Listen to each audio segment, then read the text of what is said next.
Okay, so Jeff, this is your AOI. I've got your basically your training sites. I want to give you some observations on what I saw in the training sites.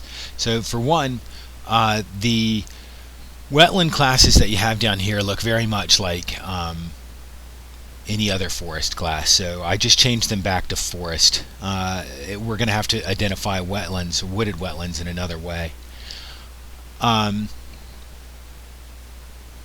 Otherwise, I collapsed all the wetlands and the forest together to make forest, and I dropped the water class from this general classification to experiment with that. But I think I'm going to approach it even a different way than using just a land cover classification all at once from these training sites, and I'm going to go a little bit more iterative, and I'll show you what that means.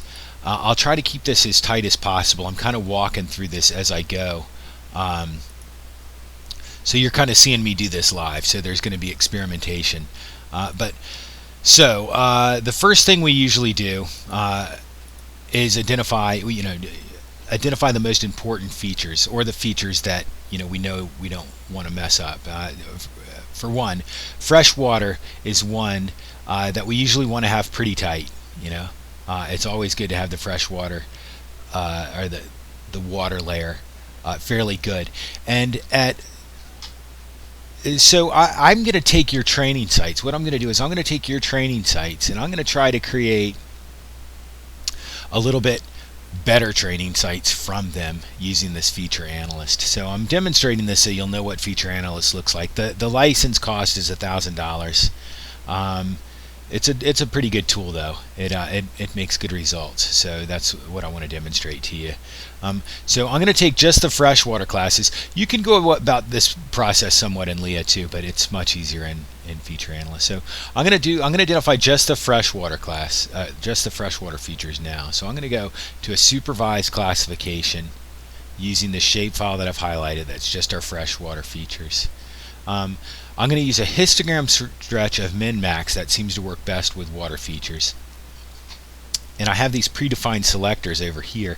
I selected water mass feature, and that's why it's got the min-max. And the input representation, see, Feature Analyst looks at context, so not just the color of the pixel, but what's around it. We're only going to use this tight configuration. We could go wider, and we could use different methods as well, but let's just use that basic Manhattan 3. So we're gonna we could mask out other features if we want to in this process, and treat it somewhat like a decision tree. So we are going to create more detailed training sites from these training sites. So and we're going to work it into the total land cover classification training features. So you'll see as I go through. So I'm going to create a vector file because it's easier to do that with it. So aggregate small regions. We don't want anything smaller than 10 square meters. I think that's usually good. And I'm going to go ahead and say run. And we want to put this into, let's say that's good. I'm going to call this water. I think it already had it. Learn. That's just what it calls an output. Learning. This is going to be something of a decision tree. So this is our first run at the water. Okay, and we got results. I'm going to turn off the training sites, and we can see what came up. So it's not a lot of noise. That's good. And let's see how it looks. This is the most complex looking one, so let's see how it did. Oh wow, not too bad. Not too bad. It has difficulty in here. That might be a feature that we would have to manually edit. So it seemed to have done fairly well. It missed a little bit here. Okay, so now remember, I'm going to use this as a training sites. So you'll see what I mean by that later. I'm going to combine that with our other training sites and see if that'll help us get a good complete land cover directly out. Although I have to say sometimes the water feature is the one that I need to do a little bit. I need to think a little bit outside of the lines on that sometimes. Okay, but now we want to do roads. So it would be nice to have road areas, and we can use that for our training sites, and other impervious surfaces will come in because they'll be the same color. There's limited might be spots where it goes over top of other roads, but I think this is going to be good. So let's use the roads as training, these linear features, and create another learning area, a learning feature. So supervised classification with the center lines highlighted, shapefile highlighted. I'm going to say supervised classification, and it recognizes it as wide linear features, and it also says, okay, we don't want to do a histogram stretch for this. It's kind of helps us out a little bit there. This is the representation that it uses. So this is the bullseye 2. That's what it recommends for linear features, and it even recognizes the street. So I'm going to go with that. See what we get. Let's make our output as vector, and I'm not going to aggregate any small regions. And we're zoomed in, so let's just do a preview. I'm going to say preview and just see how that looks. This will be a quick run, just based on what we're looking at in this image here. But it'll be fun to see what our results are. And then we run it for the entire area, and it'll take a few minutes, but not too bad. Let's see what this does. And remember, these are only going to be, these are going to go back into being training sites for the whole area. So I like that. See, it's not perfect as a class because you can see some of the buildings. You know, it doesn't get all the way around it, but it'll help us in the future. So I'm going to go ahead and say apply, and it's going to run this to the whole image. And that way, we kind of layer different. Okay, that's okay because it can kind of cope, but it's. So I'm going to just call this imperv. So remember, these are called learning because they're not final, but they look good. And I'm going to pause, and I'll be back. Okay, you can see it's winding down. It's all sorts of cool stuff going on, like bars flying all over the place, making it look like it's really active. And it stopped running these things. When I come in, it shows the classifiers. Lines bouncing around can be kind of fun to watch.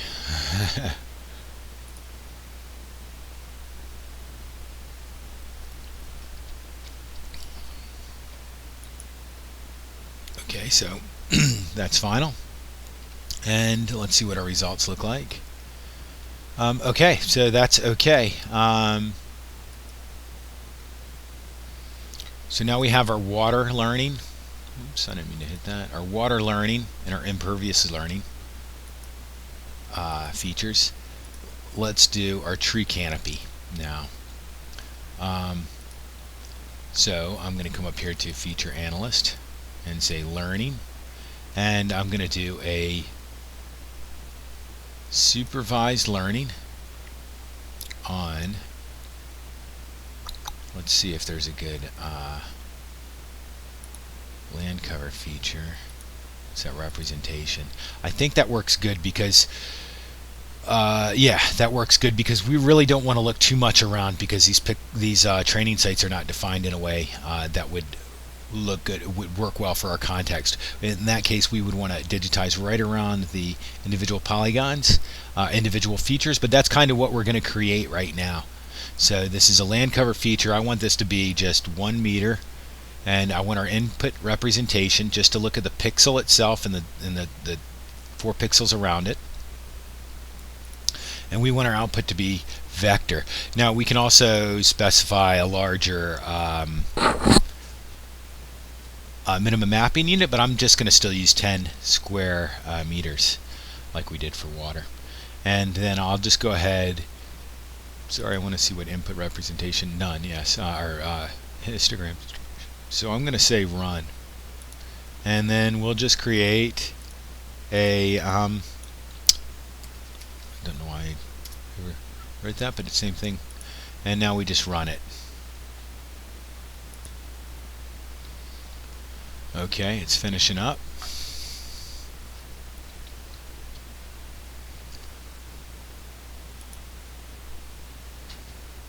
Alright, and let's see how I did. Okay, somewhat underrepresented. That's okay because we are going to use these features. It did okay. It looks underrepresented, but it's because those shadows make the trees look so much bigger, but somewhat underrepresented. But like I said, that's okay because what we're trying to do is get good contextual type training sites. And now, so the next thing we're going to do is combine those learning features together to create one large training classes. Okay, so I am going to use your features, the training sites that you created for bare earth and impervious. So I want to just display those based on their class name. Class name. Why did I do that? Class name. Add all values. Okay. And then now, as a matter of fact, sorry. Like I said, I'm going to go back and forth. I have these as individual classes. Your bare earth and in your impervious as their own features. I just exported them as individual shape files, and I'm going to join those instead of having a multi-class. It's just easier. There's not a if you try it, you might see. So Feature Analyst has a tool, just a vector tools. I can prepare multi-class input layer. So I'm going to take training bare recognize because I already had those highlighted. I didn't realize I had them even highlighted, but it was good to show you that they come in automatically if they are. But I'm going to select forest, freshwater. Sorry, I want to select water learn, impervious learn, and forest learn, and add those. So now we have, I don't want these guys. So now we have bare earth, pervious, water, impervious, and forest, and those are going to be our training sites. It's going to create this shapefile as a multi-class training layer.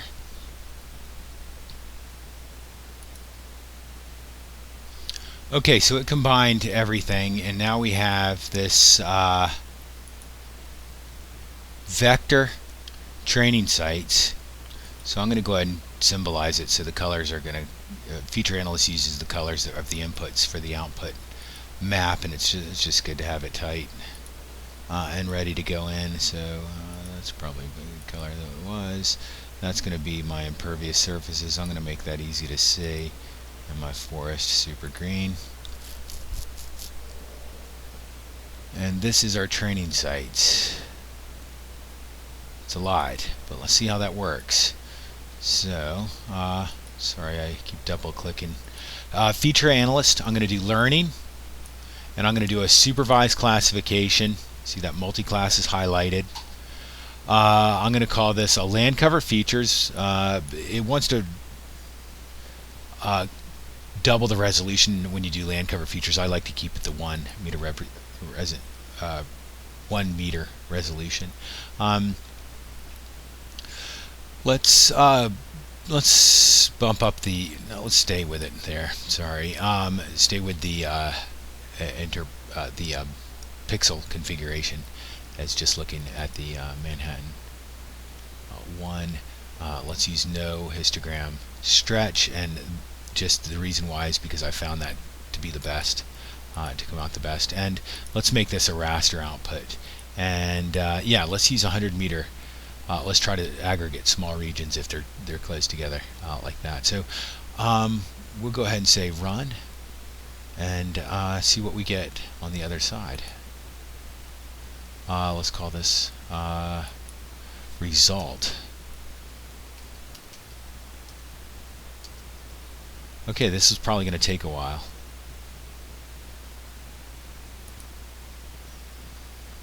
Okay, so we got results. Let's see how they look. With that pink, it just kind of stands out. It's hard to say if it's good. I'm going to do a swipe on that multi-class results. I forgot to turn on the image. Okay, so wow, it doesn't look too bad. Make that bear a little bit more of a... Okay, I see confusion between, well, impervious surfaces, maybe not. It's kind of a... Yeah, okay. Okay, so I don't think the bare earth, I think we could do better with our the bare earth classes. Let's try and do the same. Let's continue on with the same process that we had done before, by creating the learning feature. I thought we could get away with it, but we're okay. There's just some bare earth that's coming out. It's getting mixed in with the buildings and stuff. I think our bare earth are loosely defined. No worries. I'm gonna run. I'm just gonna delete this guy because I don't want it anymore, and I'm gonna delete. You know what? I'm not gonna delete it. I'm just gonna move it down to the bottom. I'm gonna delete this guy because I don't necessarily want that anymore either. But what I'm gonna do is use my bare earth training sites and create a new learning layer from just the bare earth. So that's going to be the same process. Feature Analyst, supervised classification,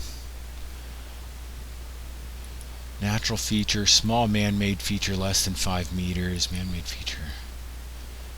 I found almost everything is usually larger than the 5 meters. Input representation, let's keep it a little tighter. Somewhat. That seems to work well for looking at context, what's around.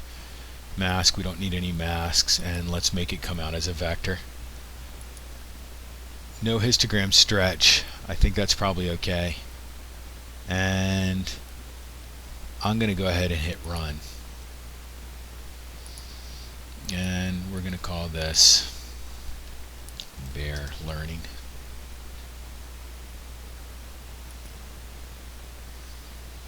Okay, and what did we have come out as bare earth? Let's see how it did. Wow. It looks pretty good. I'm seeing buildings that are getting identified though.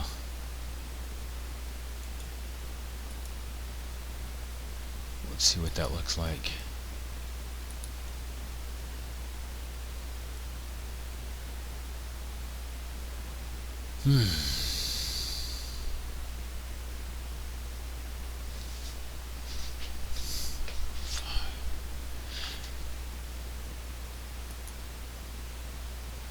Okay, at this point I'm looking at the what came out as bare earth, and I could be happier with it. But I'm going to proceed because this is going to be, I could use this as something like in the decision tree, that if areas are calculated, I might leave bare earth out because it's in between impervious and pervious surfaces, and then only call what is classified as impervious to reclassify as bare earth. I'll show you as this process goes on. So I'm going to do the same thing that I just did using the pervious surface features. I'm just moving that on a way. So now I'm going to look at the pervious surface features, and I'm going to do a supervised classification on the pervious surfaces. Let's see, let's call these natural features, and I'm going to tighten that up. I don't want it as big. I usually, yeah, it's a plus or minus. This bullseye 3 is what with 5 cells. Okay, so this is what I'm going to use, and I want to make sure that its output is vector. I'm just going to turn that off. Input bands, we're going to say none, and I'm just going to go ahead and run it. And this is for pervious surfaces, and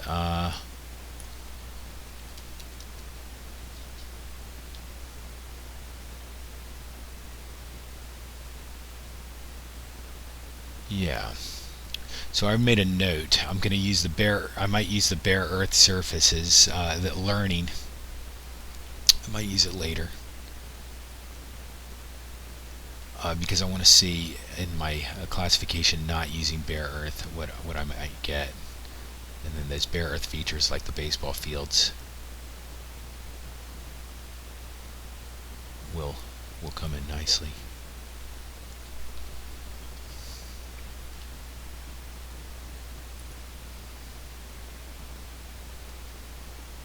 Okay, let's see how it did for the pervious surfaces. Well,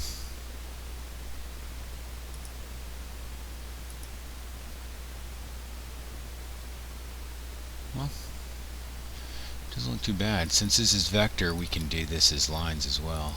So make our fill color. Red shows up well. Okay, I'm happy with that.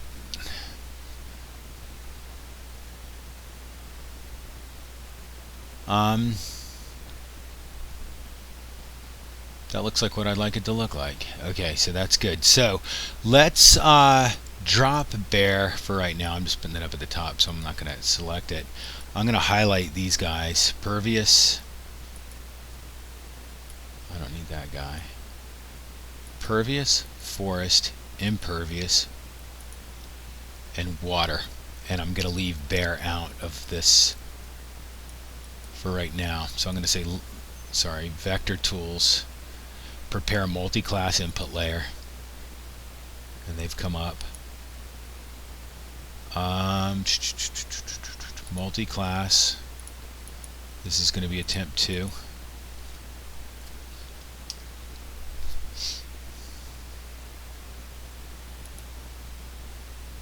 Okay, and we now have our multi-class training sites, and this has everything, all those features in there.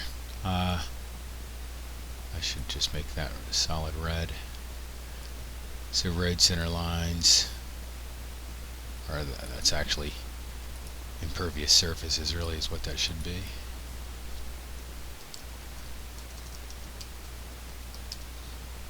And I'm going to change this one, and this is going to be what the classes are going to be called.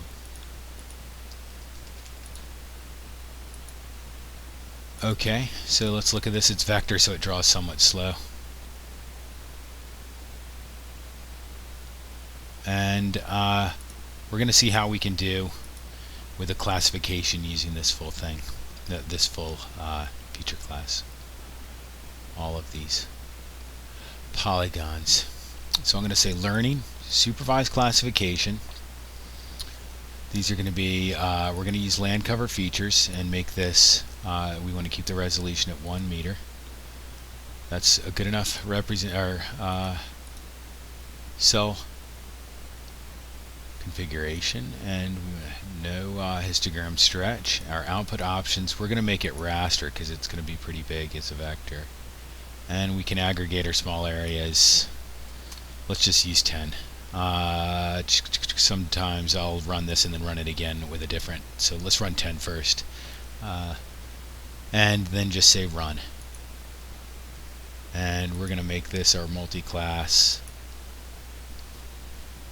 2 results, and let it run. Okay, so we got results. I've recolored them just to make them a little easier to see. But let's look and see what we got. Sometimes it's easy to just turn off one feature to see if all the other ones look good. I prefer to turn off impervious. See, I see right away we've got some water that's misplaced. Yeah, that's happens often. Water gets confused with the shadows quite a bit. I see some places over here. See, if we had LiDAR, we would just intersect the LiDAR, and these features here that are low but green, you see this park, they would come out as well, we could get them right if it's above a certain height and that color, then green, then it would be tree. If it's below, it would be impervious. But for the most part, we can be fairly happy with this. Somewhat happy. It's okay. It is okay. There's some water editing that we could do. And I have some suggestions.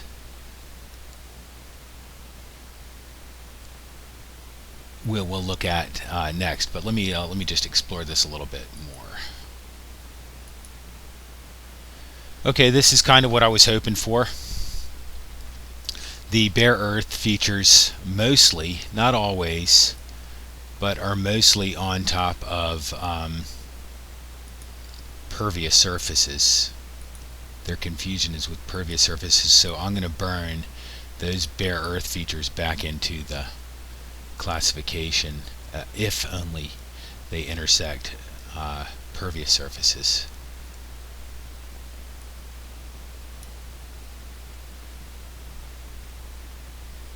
Okay, but to do that, I need to make the bare earth, or to make it easier, because I made this raster. I'm going to do well, there's two things we can do.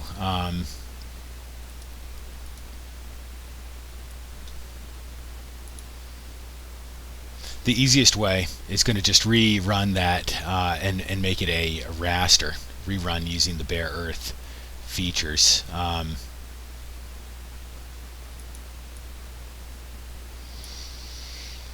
And instead of having the classification come out as raster, or vector, sorry, I'm going to make it come out as raster.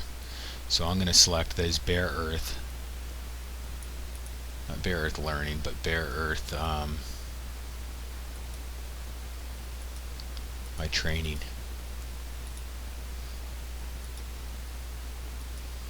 See, okay. So Feature Analyst learning supervised. I don't remember what I used here, but I remember the settings. It was 3. We use none for bare earth. Output options, we're going to make raster, and we're not going to aggregate any regions. And the reason why is I'm only going to select the stuff that intersects pervious as bare earth. That's the only place that is going to change back to bare earth. In other words, I don't want to overwrite my impervious surfaces, which, remember, over here was the biggest confusion with the output. See, those are not pervious surfaces. They're impervious surfaces. It's not bare, it's impervious surfaces, because remember, I have the turned off. So where those intersect, it'll stay pervious. It will stay impervious. So I'm going to say run, and I'm creating a new raster bare earth classification. And I'm just going to call this bare learn, and it's a TIFF, so it's the only one there, and I'll pause. Note, I forgot to make this one, just to go through. We'll go through it again. No stretch. The representation is just a Manhattan with five cells, masking none.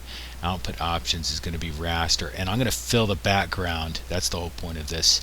Running it again as a raster, to fill the background with a no value. And now we'll go ahead and run, and we'll just overwrite that guy. That won't let us. So we'll just call that 2. Okay. Okay, so you see it colored everything. It gave it a negative, and it's still getting those features. That's okay, because remember, we're doing this so we can drop all the ones that are going to be that are already confirmed as pervious. So we have basically something that resembles results. Now we can look at the attribute values in the symbology. So we say 1, 2, 3, and 4. So we're going to make bare earth the new class 5. So I'm just going to use I'm just going to search. It's the easiest way to do this. To find a tool, we could go into the toolbox and find it, and I'm just going to use the con tool, conditional. So let's click on that guy and let's open it up. Now the input conditional raster.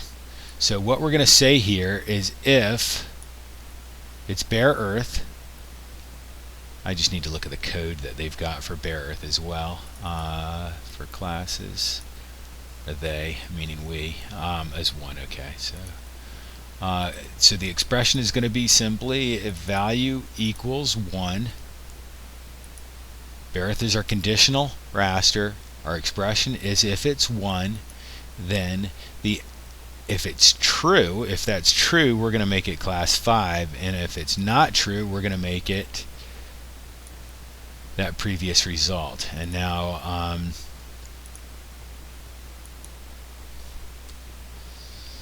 let's put this results all classes, or no, let's not do that. Let's just call it draft, because this is the one that we could potentially do some fairly fast editing. We'll see how it works out when we look at it, but I'm just going to call it draft 1. 5, everything set, input conditional, okay, and go. And now it's running, and this shouldn't be too long. Okay, I made a mistake. Using conditional, I forgot it's going to just count it. So we don't necessarily want to do our conditional raster at this point. Let's do a combine. So we're going to combine our two results. I'm going to put the bare earth in there, and I'm going to put the multi-class, and we'll just call this our combine 1 and run that.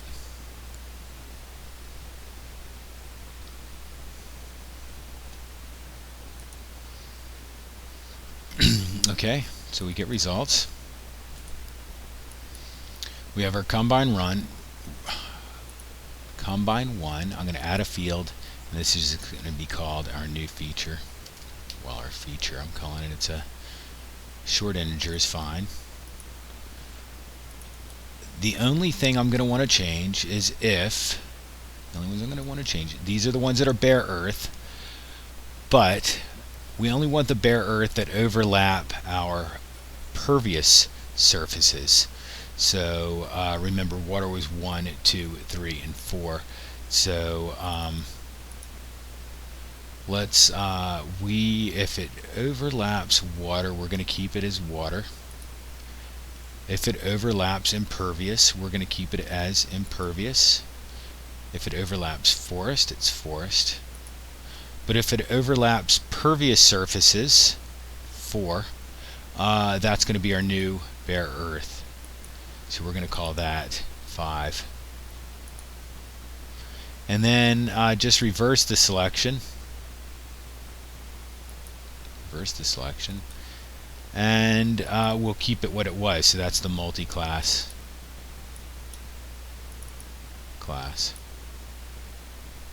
And let's now symbolize based on that new class, and we can call that feature. By the way, this multi-class, we can use that legend. It's already set up. I'm just going to import that legend. Those results too. Okay, and we're going to be missing 5. I was wrong. We can't do that. Not with a raster. So we have water is 1. Sorry, this is tedious, I know. Impervious, forest, pervious, and bare earth. Now let's go in and look.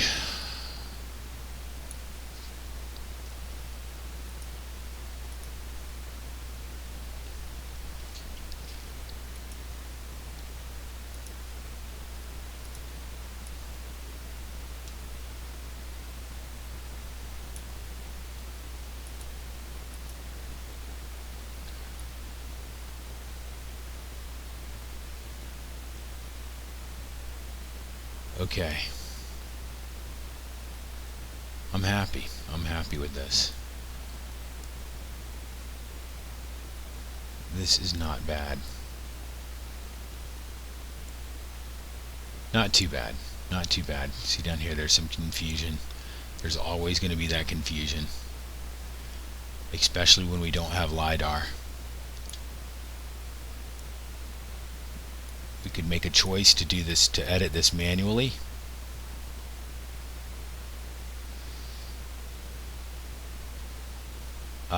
Or use LiDAR. Look at that. See, I'm fairly happy with that. I think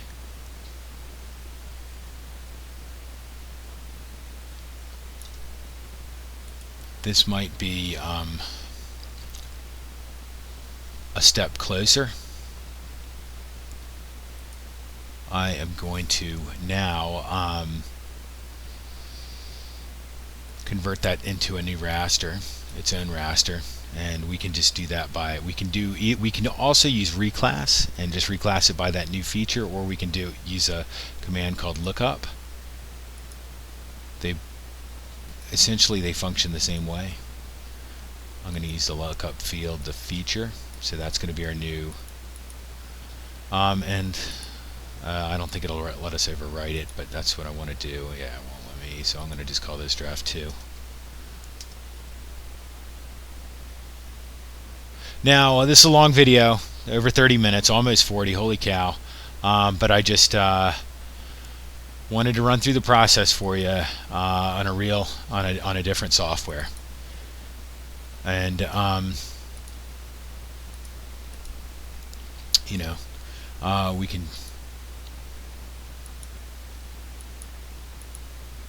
we have to decide what to do. Sorry, I'm just trying to, I'm trying to just import the legend or see if I can. Yeah, I can. I gotta add the 1.5. And I will send you this